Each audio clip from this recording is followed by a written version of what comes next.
사랑은 때론 독이 되고 헌신은 때론 가장 잔혹한 가면이 됩니다. 26년이라는 긴 세월을 함께 나눈 부부. 하지만 그 세월의 무게가 무색하게도 지금 거실 바닥에 무릎을 꿇고 오열하는 아내.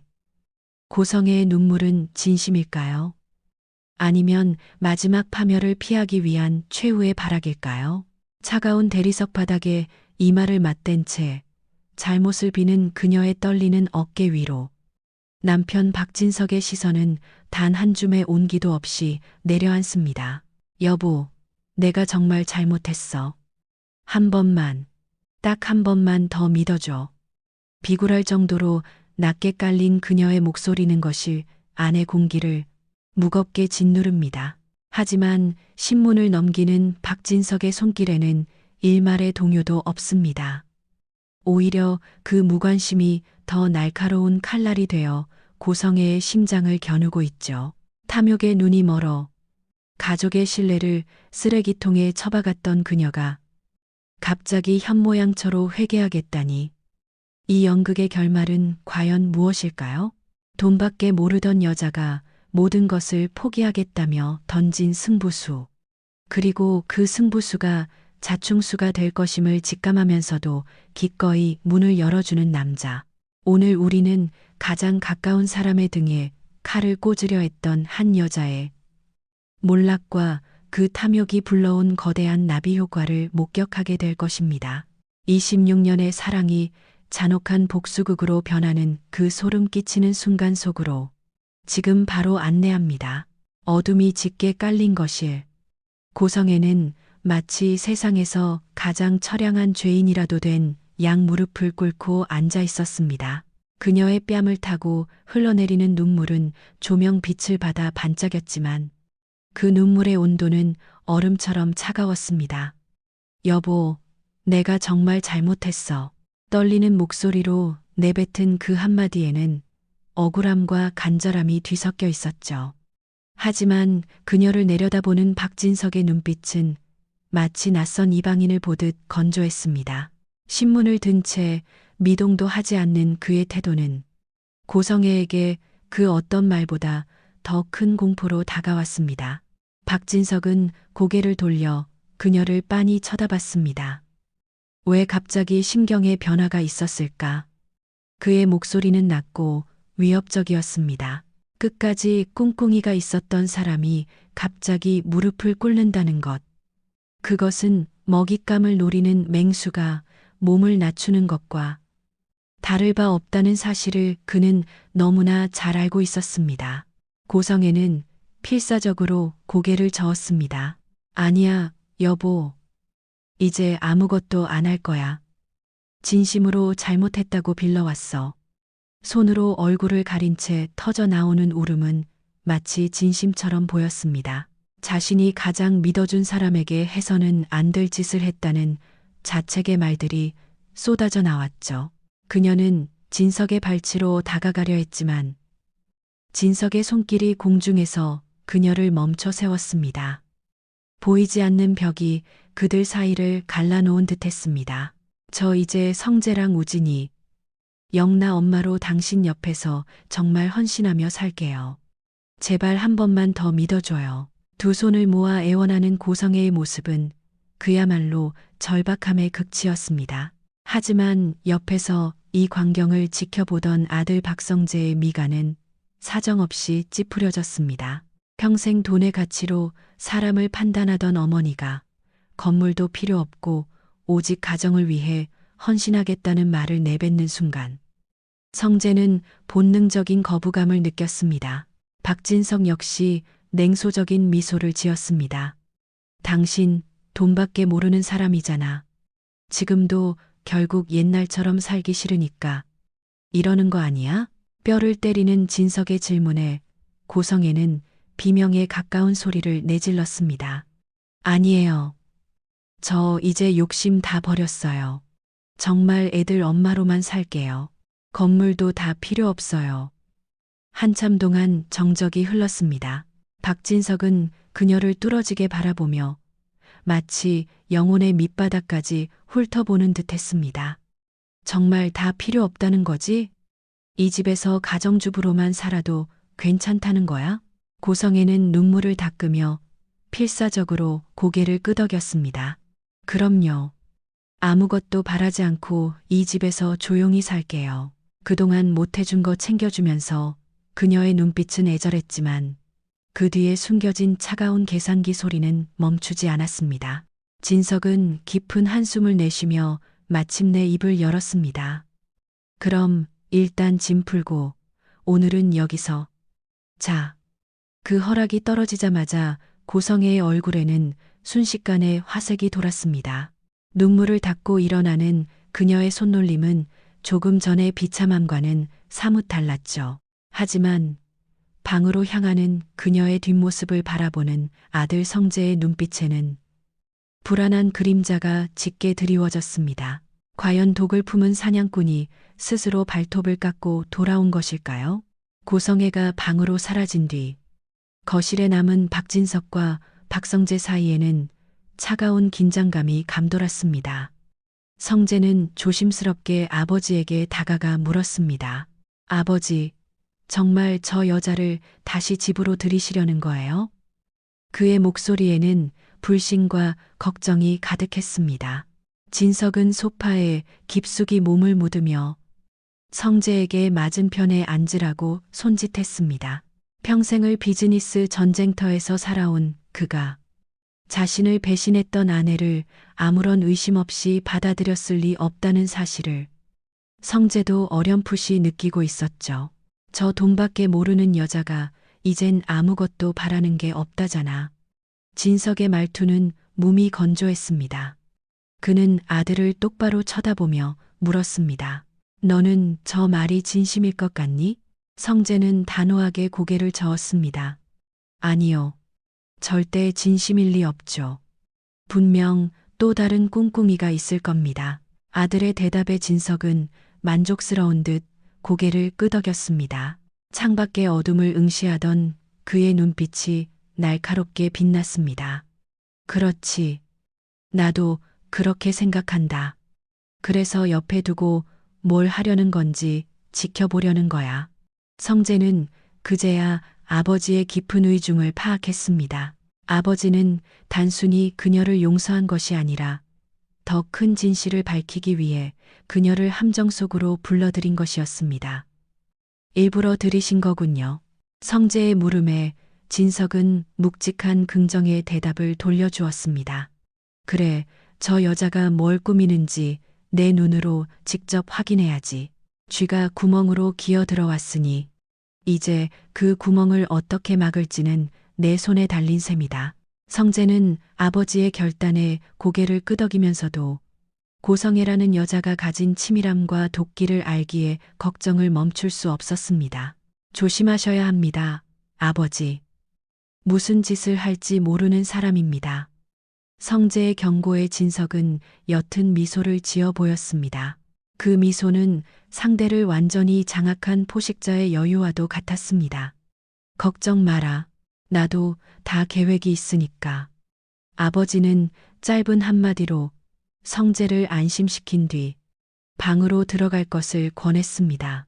계단을 올라가는 성재의 등 뒤로 거실의 조명이 하나둘씩 꺼졌습니다. 어둠 속에 홀로 남은 박진석은 마치 체스판의 마지막 수를 고민하는 기사처럼 깊은 생각에 잠겼습니다. 한편 방으로 들어온 고성애는 짐 가방을 내려놓자마자 방문을 걸어 잠갔습니다. 조금 전까지 남편 앞에서 흘리던 그 눈물은 온데간데 없고 그녀의 눈에는 오직 탐욕스러운 빛만이 가득했습니다. 그녀는 조심스럽게 방안을 둘러보기 시작했습니다. 침대, 책상, 옷장 겉으로 보기엔 평범한 가구들이었지만 그녀의 목적은 따로 있었습니다. 박진석이 그 동창이랑 연락한 흔적이 어딘가에 분명 있을 거야. 그녀는 서랍을 하나하나 열어 뒤지기 시작했습니다. 하지만 서랍 안에는 무미건조한 문구류뿐이었죠. 옷장 속을 뒤지고 침대 밑바닥까지 살폈지만 그녀가 찾는 결정적인 단서는 보이지 않았습니다. 그녀는 한숨을 내쉬며 침대에 앉아 천장을 바라봤습니다. 오늘 밤엔 없네. 하지만 내일은 반드시 찾아내고 말 거야. 그녀의 복수심은 어둠 속에서 조용히 독을 채우고 있었습니다. 아버지는 과연 이 여자가 파놓은 함정보다 더 깊은 함정을 준비했을까요? 고성애는 침대에 누워 천장을 뚫어지게 바라봤습니다. 26년을 살았지만 남편의 머릿속은 단 한 번도 투명했던 적이 없었습니다. 하지만 이번만큼은 자신이 이길 것이라 확신했습니다. 그녀는 눈을 감으며 내일 펼쳐질 연극의 대사를 복기했습니다. 한편 이 고요한 밤의 공기를 찢고 비극의 서막이 오른 곳은 따로 있었습니다. 바로 이지혁과 지은호의 데이트 현장이었습니다. 평소와 다름없이 다정한 대화를 나누며 운전하던 이지혁의 안색이 갑자기 창백하게 변했습니다. 가슴을 짓누르는 날카로운 통증에 그는 비명조차 지르지 못한 채 핸들을 꺾었습니다. 선배? 왜 그래요? 선배. 지은호의 당황한 목소리가 차 안을 가득 채웠습니다. 이지혁은 간신히 갓길에 차를 세우고 심장을 움켜쥐었습니다. 숨을 헐떡이는 그의 입술은 이미 보라색으로 변해가고 있었죠. 지은호는 떨리는 손으로 휴대폰을 꺼내 119에 전화를 걸었습니다. 여보세요? 사람이 숨을 못 쉬어요. 심장이 너무 아프대요. 빨리 와주세요. 위치를 설명하는 그녀의 목소리는 공포로 얼룩졌습니다. 그녀는 지혁의 차가운 손을 꽉 잡았습니다. 선배, 정신 차려. 조금만 참아. 응, 구급차 금방 올 거야. 지혁은 희미해지는 의식 속에서 간신히 은호를 쳐다보며 미안해. 라는 말을 남겼습니다. 10분 후 고요한 도로 위로 요란한 사이렌 소리가 울려 퍼졌습니다. 응급 구조사들이 급히 내려 지혁의 상태를 확인했습니다. 환자분 성함이 어떻게 되세요? 이지혁 씨, 제 목소리 들리세요? 구조사의 질문에 지혁은 신음 섞인 목소리로 심장이 아프다는 말만 되풀이했습니다. 심장 관련 응급 상황입니다. 빨리 이송해야 해요. 들것에 실려 구급차로 옮겨지는 지역의 모습은 마치 한 조각의 종이 인형처럼 위태로워 보였습니다. 지은호는 눈물 범벅이 된 채 구급차에 올라타 그의 손을 놓지 않았습니다. 병원으로 향하는 구급차의 사이렌은 마치 누군가의 생명이 꺼져가는 시간을 알리는 카운트다운 같았습니다. 응급실에 도착하자마자 의료진은 긴박하게 움직였습니다. 지은호는 수술실 박복도에서 초조하게 서성였습니다. 기도의 시간은 길었고 공포의 깊이는 가늠할 수 없었습니다. 그녀는 떨리는 손으로 지역의 아버지인 이상철에게 전화를 걸었습니다. 아버님, 저 은호예요. 선배가 응급실에 말을 채 잇지 못하고 터져나온 울음소리에 수화기 넘어 이상철의 목소리가 급박해졌습니다. 뭐라고? 지금 어느 병원이야? 당장 갈게. 전화는 끊겼지만 은호의 기도는 계속되었습니다. 제발, 제발 선배를 살려달라고. 그녀는 두 손을 모아 간절히 빌었습니다. 약 15분 뒤 이상철과 김다정이 숨을 헐떡이며 복도 끝에서 달려왔습니다. 그들의 얼굴에는 자식을 잃을지도 모른다는 극심한 공포가 서려 있었습니다. 은호야, 지혁이는? 우리 지혁이 어디 있어? 이상철의 물음에 은호는 수술실을 가리키며 고개를 떨궜습니다. 김다정은 입을 막으며 주저앉아 오열하기 시작했습니다. 뒤늦게 달려온 수빈 역시 오빠의 위독한 소식에 벽을 짚고 눈물을 흘렸습니다. 오빠 괜찮을 거야, 그지? 우리 오빠 강한 사람이잖아. 가족들의 절규가 병원 복도를 가득 채웠지만 닫힌 수술실 문은 열릴 기미가 없었습니다. 30분 같은 3시간이 지나고 마침내 문이 열렸습니다. 의사가 차트를 보며 심각한 표정으로 걸어 나왔습니다. 가족들은 자석에 이끌리듯 의사 앞으로 모여들었습니다. 선생님, 제 아들은요? 어떻습니까? 이상철의 물음에 의사는 깊은 한숨을 내쉬었습니다. 심장 기능이 급격히 악화되었습니다. 응급처치는 마쳤지만 의사는 잠시 말을 멈추고 모두를 쳐다봤습니다. 그리고 그 입에서 나온 말은 가족들의 심장을 멈추게 만들기에 충분했습니다. 빠른 시일 내에 심장 이식이 필요합니다. 지금 상태로는 오래 버티기 힘들 것 같습니다. 한 가족의 미래가 무너져 내리는 이 순간, 과연 이들에게 기적 같은 희망이 찾아올 수 있을까요? 이 지역의 심장이 멈춰가는 병원의 공기는 차갑다 못해 시렸습니다. 의사의 선고는 가족들에게 사형 선고나 다름없었죠. 심장 이식 외에는 답이 없다는 말은 누군가의 죽음을 기다려야만 내 아들이, 내 오빠가 살 수 있다는 잔인한 희망이었습니다. 김다정은 비명을 지르며 바닥에 주저앉았습니다. 우리 지혁이가 왜 그 착한 애가 왜 이런 일을 당해야 해. 그녀의 통곡은 응급실 복도의 정적을 찢어 놓았습니다. 이상철은 무너지는 아내의 어깨를 붙잡았지만 그의 손 역시 잎새처럼 떨리고 있었습니다. 여보, 정신 차려. 지혁이 강한 아이야. 반드시 이겨낼 거야. 하지만 그의 목소리 끝은 이미 젖어 있었습니다. 이수빈 역시 벽에 기댄 채 하염없이 눈물을 흘렸습니다. 오빠가 쓰러졌다는 소식을 듣고 달려온 박성재는 수빈의 어깨를 꽉 안아주며 그녀를 지탱했습니다. 수빈아, 괜찮을 거야. 의사 선생님이 최선을 다하신다고 했잖아. 성재의 위로에도 수빈의 불안은 가라앉지 않았습니다. 오빠 지혁은 늘 자신보다 가족을 먼저 생각하던 사람이었습니다. 그런 오빠가 차가운 기계에 의지해 가쁜 숨을 몰아쉬는 모습은 보는 것만으로도 가슴이 찢어지는 고통이었습니다. 지은호는 병실 유리창 너머로 지역의 창백한 얼굴을 바라보며 결심했습니다. 무슨 일이 있어도 그의 곁을 지키겠다고 그가 다시 웃으며 자신의 손을 잡아줄 때까지 절대 포기하지 않겠다고 말이죠. 다음 날 아침 7시 병원의 절망과는 대조적으로 박진석의 저택은 평온하기만 했습니다. 박진석은 여느 때와 다름없이 출근 준비를 서두르고 있었죠. 그때 앞치마를 두른 고성애가 조심스럽게 방으로 들어왔습니다. 어제 그렇게 울고불고 매달리더니 벌써 지극한 아내 코스프레를 시작한 모양이었습니다. 여보, 아침 차려줄게. 먹고 가. 그녀의 목소리는 다정했지만 진석의 반응은 차가웠습니다. 됐어. 회사 가서 먹을 거야. 진석은 그녀의 실망한 표정 따위는 안중에도 없다는 듯 말을 잘랐습니다. 청소나 해도 난 씻고 나올 테니까. 진석이 욕실로 들어가고 문이 닫히는 소리가 들리자마자 고성애의 표정은 순식간에 일그러졌습니다. 그녀는 주위를 살폈습니다. 거실에는 아무도 없었고 욕실에선 세차게 물소리가 흘러나왔습니다.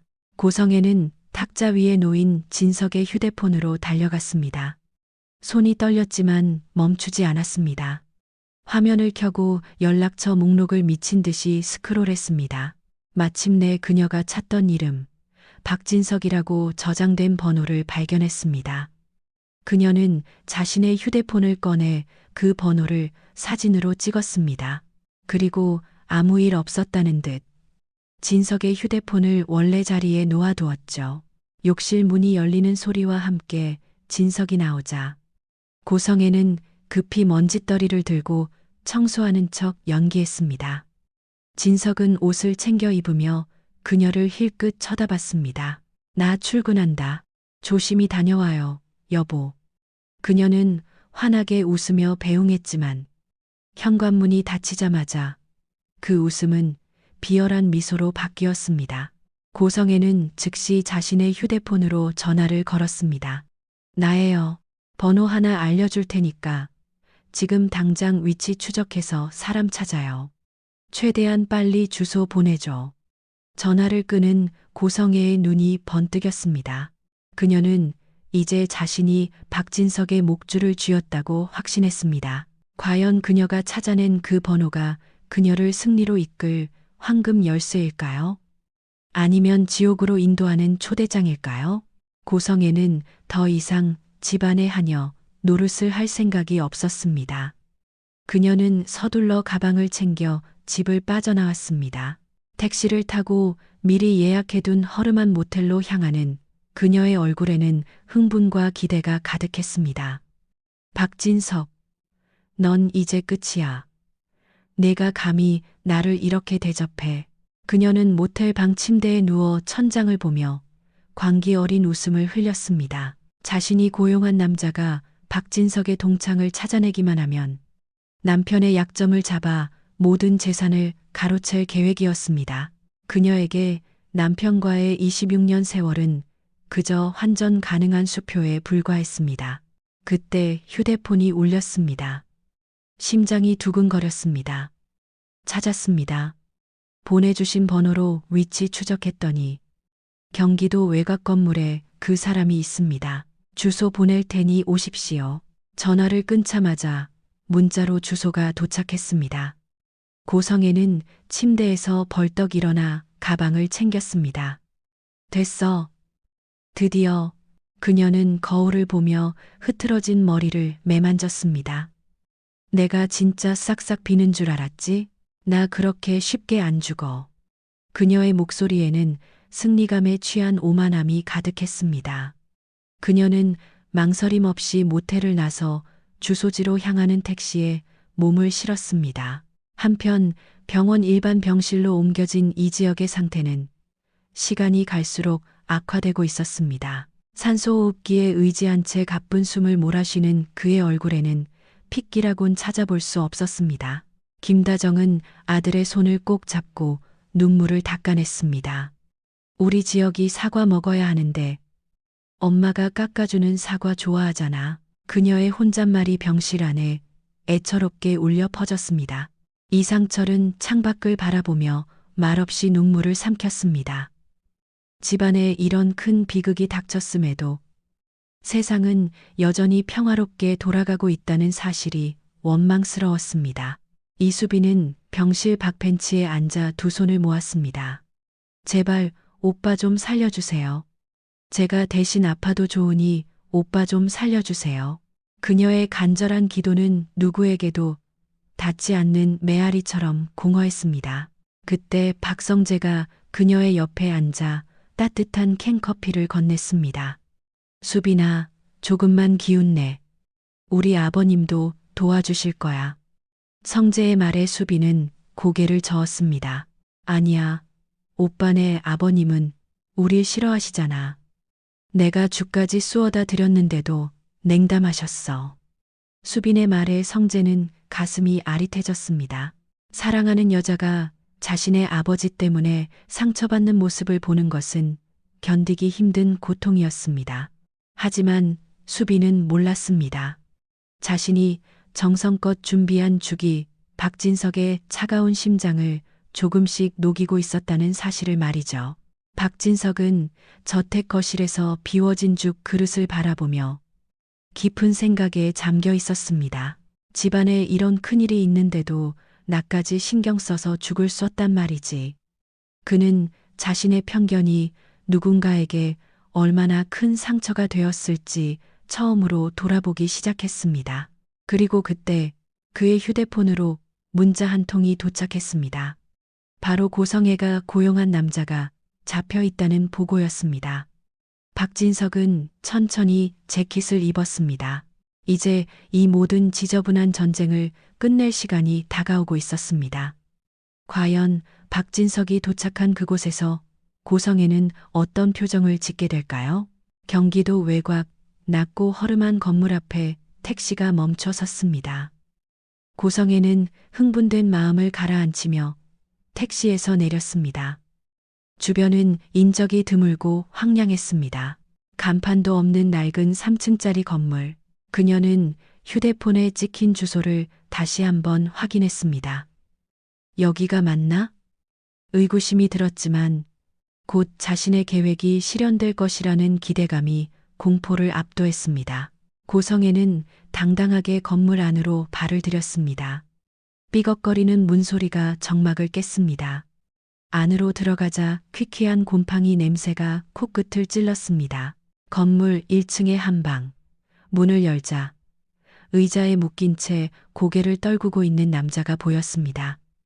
고성애가 고용한 심부름꾼이었습니다. 뭐야, 당신 왜 이래? 고성애가 놀라 다가가려는 찰나 어둠 속에서 누군가가 천천히 걸어 나왔습니다. 박진석이었습니다. 그는 팔짱을 낀 채 차가운 눈빛으로 고성애를 응시하고 있었습니다. 당신이 왜 여기 있어? 고성애의 얼굴이 순식간에 종이장처럼 창백해졌습니다. 그 순간 방 양쪽에서 검은 양복을 입은 남자들이 나타나 그녀의 양팔을 붙잡았습니다.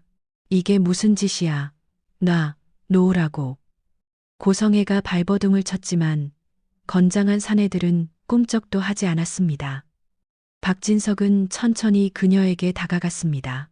그의 걸음걸이는 마치 먹잇감을 구석으로 몰아넣는 포식자처럼 여유롭고도 위협적이었습니다. 이럴 줄 알았지. 당신이 고분고분 사과하고 반성할 리가 없다는 거. 진석의 냉소적인 목소리가 방 안에 울려 퍼졌습니다. 그는 주머니에서 휴대폰을 꺼내 고성애의 눈앞에 흔들었습니다. 내 핸드폰 뒤진 거 다 알고 있었어. 당신 보라고 일부러 그 번호 남겨둔 건데 정말 바보같이 걸려들었네. 고성애는 입술을 파르르 떨었습니다. 일부러 유인한 거야? 박진석은 고개를 끄덕였습니다. 그렇지 않고서야 내가 당신 같은 사람을 다시 우리 집에 들였겠어? 혹시나 당신이 진짜로 회개했다면 마음이 조금 움직였을지도 모르지. 하지만 당신은 그 마지막 기회마저 제 손으로 걷어찼어. 진석의 목소리가 점점 낮고 날카로워졌습니다. 고성애는 두려움에 질려 소리쳤습니다. 야, 박진석. 네가 어떻게 나한테 이래. 나 내 부인이야. 부인. 내 부인은 26년 전에 죽었어. 지금 내 앞에 있는 건 욕심에 눈먼 괴물일 뿐이지. 진석은 검은 양복의 사내들에게 고개를 까딱했습니다. 데려가. 사내들이 고성애를 끌고 건물 밖으로 나가기 시작했습니다. 나 어디로 데려가는 거야? 박진석. 이거 놔. 그녀의 비명은 공허한 들판으로 흩어졌습니다. 주차장에는 검은색 밴 한 대가 대기하고 있었습니다. 뒷문이 열리고 고성애는 짐짝처럼 차 안으로 던져졌습니다. 차 문이 닫히고 엔진 소리가 들려왔습니다. 박진석은 멀어져 가는 밴을 바라보며 휴대폰을 꺼냈습니다. 다 끝났어. 예정대로 진행해. 그의 표정은 마치 오랫동안 묵은 체증이 내려간 듯 시원하면서도 어딘가 씁쓸해 보였습니다. 26년의 인연이 이렇게 잔인한 마침표를 찍고 있었습니다. 과연 그녀가 도착한 곳은 어디일까요? 검은 밴에 갇힌 고성애는 미친 듯이 창문을 두드렸습니다. 나 좀 내보내줘. 어디로 가는 거냐고. 하지만 운전석의 남자는 대꾸 한마디 없이 묵묵히 차를 몰았습니다. 차는 경기도 외곽을 지나 더 한적하고 으스스한 숲길로 접어들었습니다. 한참을 달린 끝에 차가 멈춰선 곳은 담장이 높은 대형 건물이었습니다. 건물 정면에는 커다랗게 정신병원이라는 간판이 붙어 있었습니다. 고성애의 눈이 공포로 커졌습니다. 정신병원? 안 돼. 난 미치지 않았어. 박진석, 이 나쁜 놈아. 차 문이 열리고 남자들이 그녀를 끌어내렸습니다. 병원 입구에는 이미 간호사들이 대기하고 있었죠. 환자분 오셨습니다. 남자 중 한 명의 말에 간호사들이 능숙하게 고성애의 팔을 넘겨받았습니다. 이거 놔. 나 정신병자 아니라고. 내가 누군지 알아? 박진석 회장 부인이야. 그녀의 외침은 병원 안에서 흔히 들리는 환자의 발작처럼 치부될 뿐이었습니다. 고성애는 차가운 복도를 지나 쇠창살이 달린 병실로 끌려갔습니다. 철커덕. 육중한 문이 닫히는 소리는 그녀의 인생이 끝났음을 알리는 최종 판결문이었습니다. 같은 시각 박진석의 저택 거실에는 무거운 침묵이 흐르고 있었습니다. 퇴근에 돌아온 박성재는 소파에 앉아 차를 마시고 있는 아버지에게 다가갔습니다. 아버지, 그 여자는 어떻게 됐습니까? 진석은 찻잔을 내려놓으며 아들을 쳐다봤습니다. 궁금하니? 오늘 아침에 내 핸드폰 훔쳐보다가 걸려서 유인했지. 가짜 번호로 위치 추적하게 만들어서 내가 기다리고 있는 곳으로 오게 했어. 진석의 설명에 성재는 가슴을 쓸어내렸습니다. 역시 그랬군요. 끝까지 잘못을 뉘우치지 않았네요. 그래. 마지막 기회마저 손으로 걷어차더구나. 그래서 정신병원에 보냈다. 다시는 우리 가족 앞에 나타나지 못하게. 진석의 말은 단호했습니다. 성재는 복잡한 표정을 지었습니다. 비록 자신을 괴롭힌 어머니였지만 그런 파멸적인 최후를 맞이했다는 사실이 마음 한구석을 무겁게 했습니다. 아버지는 괜찮으세요? 성재의 조심스러운 질문에 진석은 잠시 창밖을 바라봤습니다. 괜찮냐고? 성재야, 내가 겪어야 하는 일이다. 26년을 사랑한 여자였어. 어떻게 안 힘들겠니? 진석의 눈가에 잠시 이슬이 맺혔지만 그는 곧바로 눈물을 닦아내며 주먹을 꽉 쥐었습니다. 이제 정말 끝이다. 내일부터는 다시 새로운 삶을 살아야지. 진석의 결연한 의지에 성재도 고개를 끄덕였습니다. 하지만 이들의 평화도 잠시 성재의 휴대폰이 울렸습니다. 이상철의 전화였습니다. 지역의 상태가 급격히 나빠져 오늘 밤을 넘기기 힘들지도 모른다는 절망적인 소식이었습니다. 성재는 아버지를 쳐다봤습니다. 아버지, 수빈이 오빠가 심장 이식을 못 받으면 오늘 밤이 고비라고 합니다. 박진석의 눈빛이 흔들렸습니다. 자신의 아내를 지옥으로 보낸 날, 누군가는 사랑하는 이를 살리기 위해 지옥 같은 시간을 견디고 있었습니다. 박진석은 과연 이 비극적인 연쇄고리를 끊어낼 수 있을까요? 차가운 쇠창살 너머로 보이는 세상은 어제와 다름없이 평온했습니다. 하지만 정신병원 병동에 갇힌 고성애의 세상은 완전히 무너져 내렸죠. 나 미치지 않았어. 박진석 데려와. 당장 내보내달라고. 그녀가 아무리 소리치고 문을 두드려도 돌아오는 것은 무표정한 간호사의 시선뿐이었습니다. 주사기 바늘이 살을 파고들 때마다 그녀의 의식은 점차 흐릿해졌습니다. 부귀 영화를 꿈꾸며 남편의 뒤를 캐던 그 당당함은 온데간데 없고 이제는 환자복을 입은 채 멍하니 천장만 바라보는 처량한 신세가 되었습니다. 같은 시간 박진석은 저택 거실에서 홀로 독한 술을 들이키고 있었습니다. 아내를 제 손으로 정신병원에 집어넣었다는 사실이 승리감보다는 지독한 허무함으로 다가왔습니다. 26년 강산이 2번 넘게 변할 시간 동안 쌓아온 정이 칼날이 되어 자신의 가슴을 후벼 파는 기분이었죠. 하지만 그 허무함을 깨운 것은 아들 성재의 떨리는 목소리였습니다. 아버지, 수빈이 오빠가 이지혁 씨가 정말 위험하대요. 심장 기증자가 없으면 내일을 넘기기 힘들답니다. 진석은 술잔을 내려놓았습니다.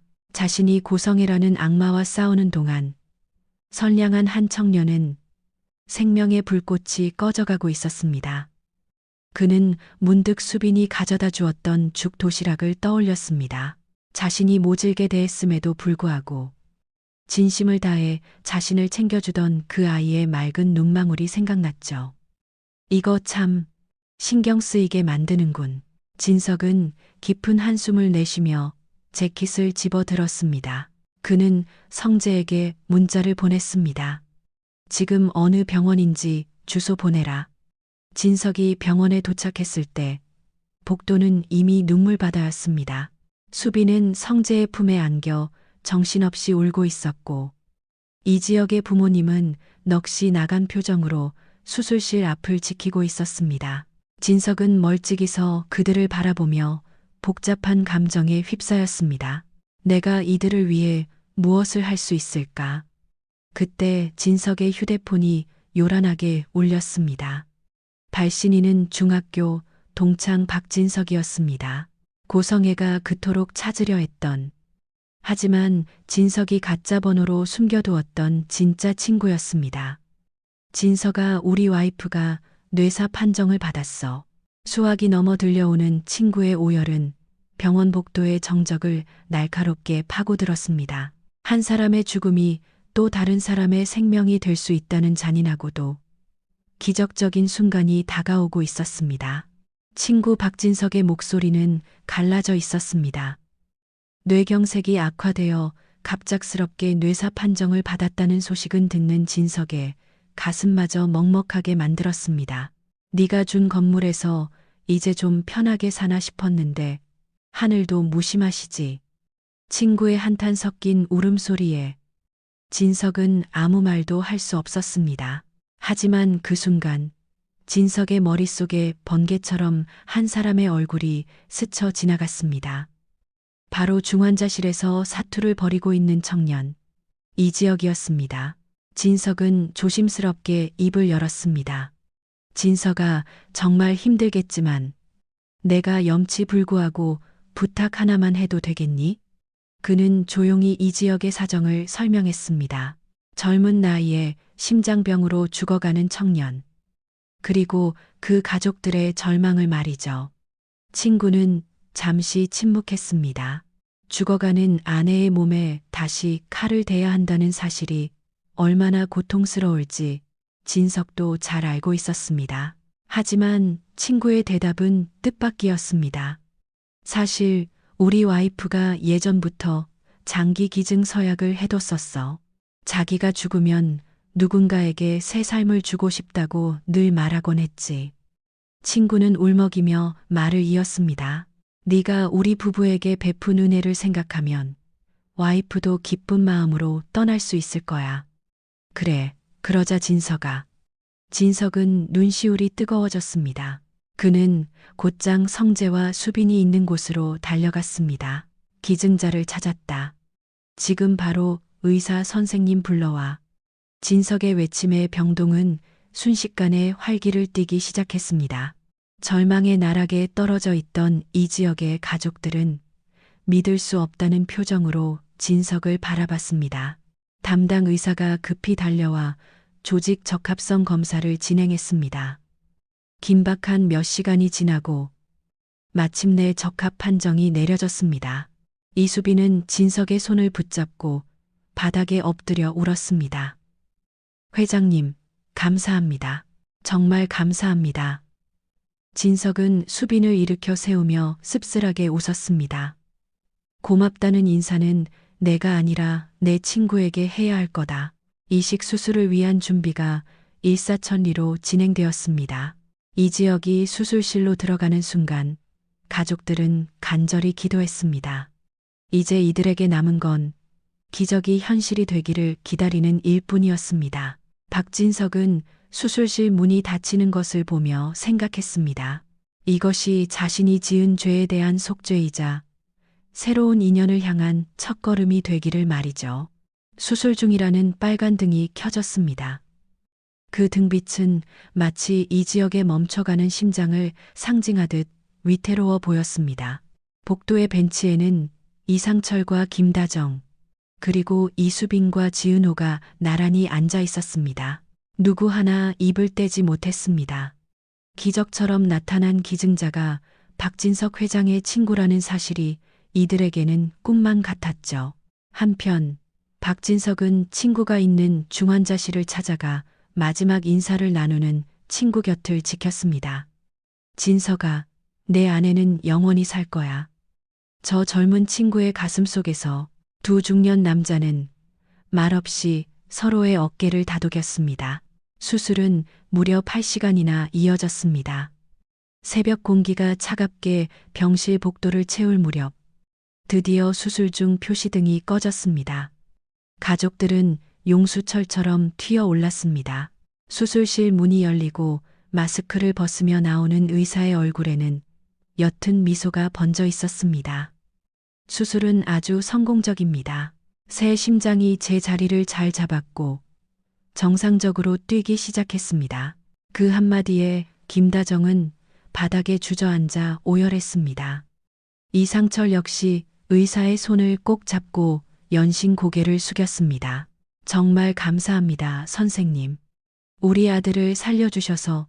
정말. 이상철의 목소리는 흐느낌에 묻혔습니다.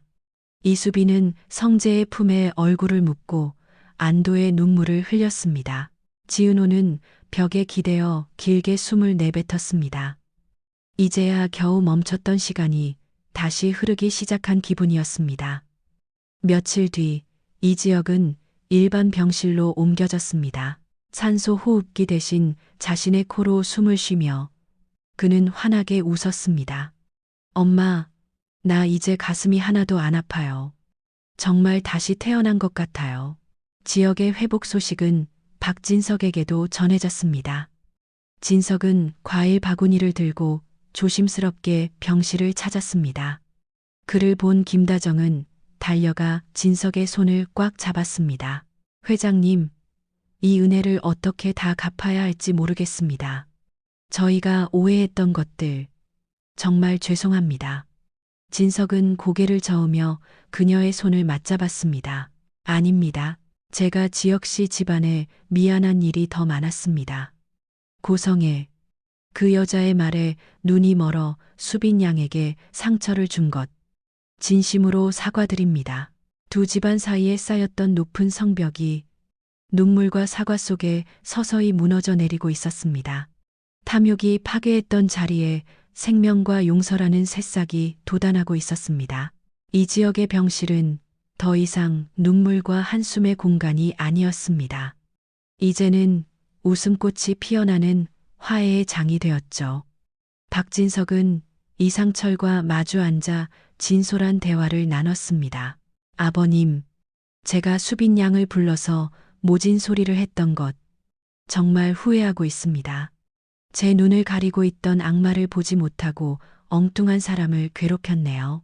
진석의 진심 어린 사과에 이상철도 고개를 숙였습니다. 아닙니다.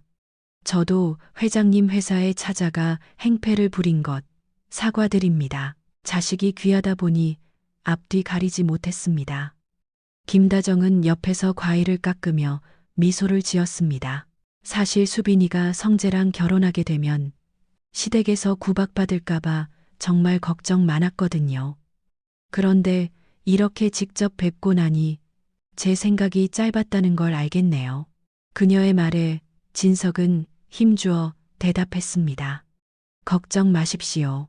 이제 사부인이 안심하시도록 수빈 양을 제 딸처럼 아끼고 사랑하겠습니다.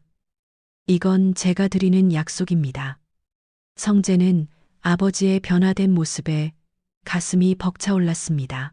그토록 원하던 사랑을 이제야 당당하게 인정받게 된 것이죠. 병실 안의 훈훈한 기류는 복도까지 이어졌습니다. 성재는 수빈의 손을 잡고 병원 옥상으로 향했습니다. 노을이 지는 하늘 아래 두 사람은 서로를 말없이 응시했습니다. 수빈아, 정말 힘들었지? 나 믿고 기다려줘서 고마워. 성재의 말에 수빈은 고개를 저으며 그의 품에 안겼습니다. 아니야, 오빠. 오빠가 끝까지 나 안 놓아준 덕분이야. 우리 이제 정말 행복해질 수 있는 거지? 그럼 이제 우리 앞길에 걸림돌은 없어. 내가 평생 너 지켜줄게. 한편 딸 영나도 오빠 성재로부터 어머니 고성애의 소식을 전해 들었습니다. 그녀는 잠시 침묵하다가 단호하게 말했습니다. 오빠, 나한테 이제 엄마는 없어. 그분은 스스로 가족을 버린 거야. 영나의 눈에는 슬픔보다 더 큰 결연함이 서려 있었습니다. 가족의 이름을 팔아 자신의 욕망을 채우려 했던 고성애에게 가족들이 내린 최종 판결은 망각이었습니다. 사랑받아야 할 어머니가 아닌 경계해야 할 괴물로 남겨진 채 그녀의 이름은 서서히 가족들의 대화에서 사라져갔습니다. 용서는 진심을 다한 자에게만 허락되는 선물임을 고성애는 끝내 알지 못했습니다. 3일 후 이지혁은 눈에 띄게 건강해진 모습으로 퇴원 준비를 마쳤습니다. 얼굴에는 다시 생기가 돌았고 그의 곁에는 지은호가 든든하게 서 있었습니다. 은호야, 우리 이제 정말 행복하게 살자. 약속할게. 지혁의 고백에 은호는 수줍게 고개를 끄덕였습니다. 두 사람의 그림자가 석양 아래 길게 늘어지며 새로운 시작을 알렸습니다. 성재와 수빈 역시 서로의 약속을 확인하며 결혼 준비에 박차를 가했습니다. 박진석은 아들의 행복한 얼굴을 보며 처음으로 진정한 평온을 느꼈습니다. 하지만 같은 시각 경기도 외곽의 정신병원, 그곳의 시계는 멈춰버린 듯 고요했습니다. 고성애는 창살 없는 병실 침대에 묶인 채 멍하니 천장을 바라보고 있었습니다. 간호사가 식사 쟁반을 들고 들어왔지만 그녀는 대답하지 않았습니다. 고성애 씨, 식사하세요. 간호사의 재촉에도 그녀의 눈동자는 허공만을 유영했습니다. 그녀의 기억은 박진석의 핸드폰을 뒤지던 그 탐욕스러운 순간에 멈춰버린 것일까요? 아니면 무릎 꿇고 빌던 거짓 사과의 순간에 갇힌 것일까요? 박진석 너, 그녀는 아주 작은 목소리로 남편의 이름을 읊조렸습니다. 하지만 그 뒤에 이어질 말은 분노인지 아니면 뒤늦은 후회인지 알 길이 없었습니다. 그녀의 뺨을 타고 흘러내리는 눈물만이 그녀가 살아있음을 증명할 뿐이었죠. 창밖으로 하루가 저물어가는 석양이 보였지만 그녀에게 내일의 태양은 더 이상 희망이 아니었습니다. 스스로 판 함정에 빠져 영원한 고립을 선택한 한 여자의 최후는 그저 차가운 정적 속에 묻혀갈 뿐이었습니다. 진정한 가족이란 무엇일까요? 피를 나눈 것보다 더 중요한 것은 서로를 향한 진심과 신뢰라는 것을 우리는 이 비극적인 전쟁을 통해 배웠습니다. 고성애는 모든 것을 가졌을 때 더 많은 것을 탐하다 결국 모든 것을 잃었고, 이수빈은 아무것도 가진 게 없을 때 진심 하나로 모든 것을 얻었습니다. 26년의 세월도 지키지 못한 신뢰를 따뜻한 죽 한 그릇이 지켜낸 이 기막힌 운명의 장난. 이제 남은 이들은 그 소중한 교훈을 가슴에 새긴 채 다시는 돌아오지 않을 어둠을 뒤로하고 눈부신 내일을 향해 걸어나갑니다. 오늘 준비한 이야기는 여기까지입니다. 26년의 세월을 함께한 아내의 배신, 그리고 그 배신을 뚫고 피어난 새로운 생명의 기적. 여러분은 어떻게 보셨나요? 탐욕은 결국 자신을 가두는 감옥이 되고, 선의는 누군가의 심장을 다시 뛰게 하는 기적을 만든다는 사실을 고성애와 이수빈, 두 사람의 엇갈린 운명이 극명하게 보여주었습니다. 진정한 승자는 많은 것을 가진 사람이 아니라 곁에 있는 사람의 소중함을 아는 사람이라는 생각이 듭니다. 박진석 회장이 마지막에 선택한 용서와 베풀미 없었다면 아마 이 이야기는 모두의 파멸로 끝났을지도 모릅니다. 여러분의 곁에는 여러분을 위해 기꺼이 심장을 내어줄 혹은 여러분이 끝까지 지키고 싶은 소중한 사람이 있나요? 있다면 오늘 그 사람의 손을 한번 꽉 잡아주시는 건 어떨까요? 영상이 재미있으셨다면 혹은 이 이야기의 결말이 여러분의 가슴에 작은 울림을 주었다면 구독과 좋아요, 알림 설정까지 부탁드립니다.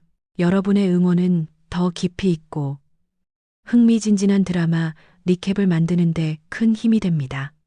저는 더 재미있고 감동적인 다음 이야기로 다시 돌아오겠습니다. 지금까지 시청해 주셔서 감사합니다.